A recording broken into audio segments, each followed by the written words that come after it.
Some of our biggest events that we put on are Carnage, which will probably have been on at Freshers, sell-out events, Enigma, we've recently put on dodgeball tournaments, Hitch hikes to Edinburgh and other countries, and all other kinds of events in the past few years. Basically, the concept of Escape and Evade is you have 72 hours to get as far away as you can from Birmingham without spending a single penny of your own money. This can be from anywhere. We have people travelling across the whole of Europe, and our current record holders are as far as Poland and Madrid, and we have people going across all different countries every year. And in the past, our events have raised a whole load of money, and hopefully this year we're hoping to raise £10,000 for charity if we get it.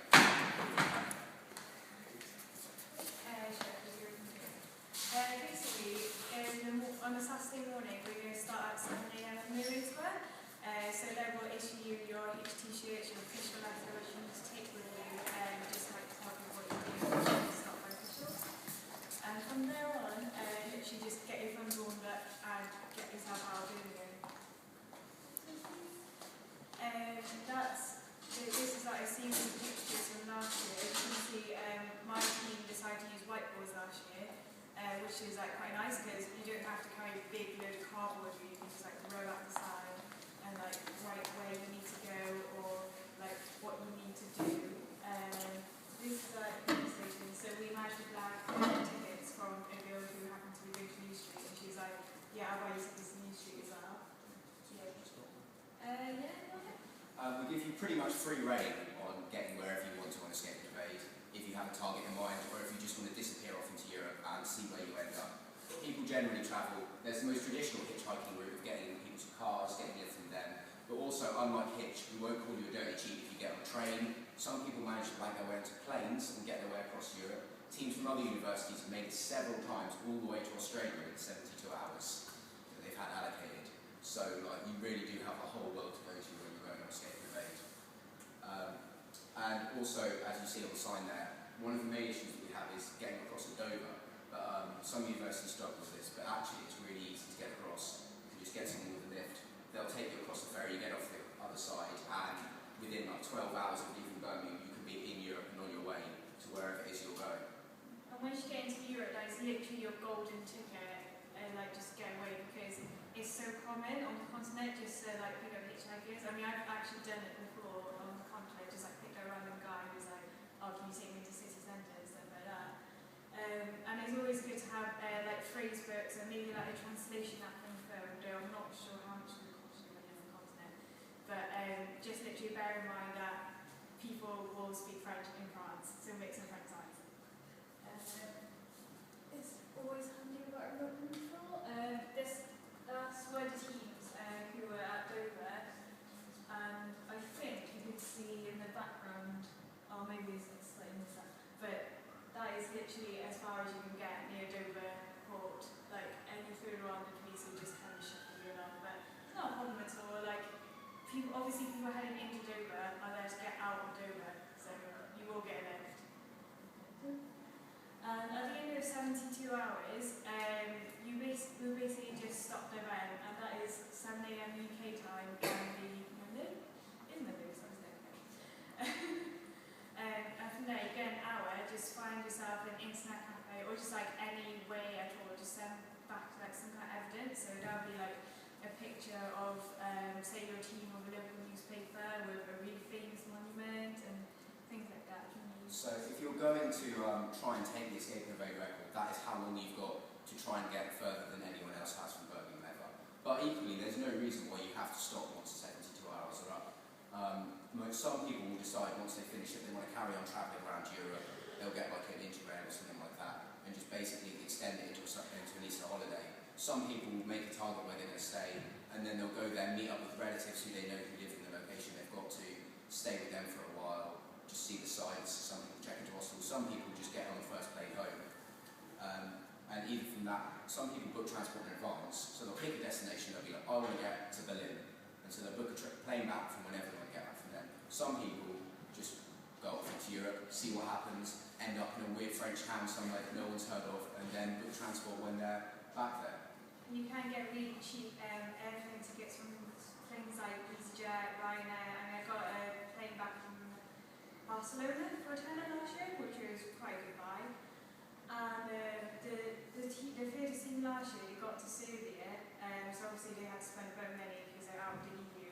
But you can you can make the trip as expensive or as cheap as you like. Some people will bring a tent along and just camp in a field. Some people like to check into a hotel every night, and it's absolutely up to you what you want to do within those 72 hours, as long as you don't spend money on transport.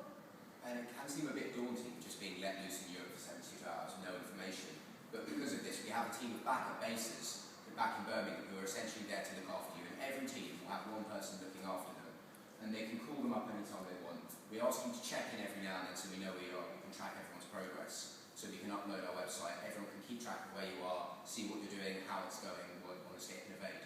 But also, if you end up in a town, you don't really know it, can't speak the language that well, you can just ring up back to Birmingham or send a text, get in touch, and they'll be able to look up for you what it is that you need to know, whether it's somewhere you need to sleep, whether it is bus stations because you need to flag a bus because you've ended up on a small road or something like that. But there'll always be information if you need it, so no one ever gets stranded in the middle of nowhere, unable to get any further. Should talk a little bit about Venice. Basically, your sign-up fee, if you haven't signed up already, is £20. That includes your insurance and your Hitch t-shirt.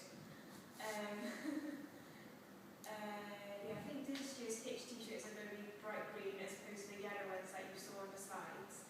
And ticket sales on our website for Guild tickets. The minimum amount of the sponsorship that we asked you to raise is £100, which sounds a lot, but it literally is so easy to do it. I was one of the last people to sign up last year with a week to go until I had to go on a escape and evade. Asked around all my friends, family, even lecturers, and they were all this is absolutely incredible what you're doing, and they're really generous, and they don't have to get you a set amount. They can sponsor you, say £10p per mile or £1 per country you go through, literally anything at all, to be honest.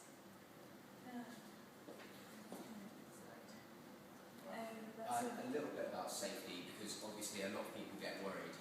It sounds a pretty scary idea, the idea of hitchhiking across Europe. But the thing is, it's a really safe event, and if it wasn't, we've been running this for 10 years, and we just wouldn't have been able to. If there weren't genuinely nice people who give you lifts across Europe, and then no one would get out of England, and we wouldn't be able to run an event. And equally, if there was anything that went wrong, it would shut us down. And so, that's just an indication of how safe it is that we and every other university in the country have been running this for 10 years plus. Some universities have been doing it for ages. We never get any problems.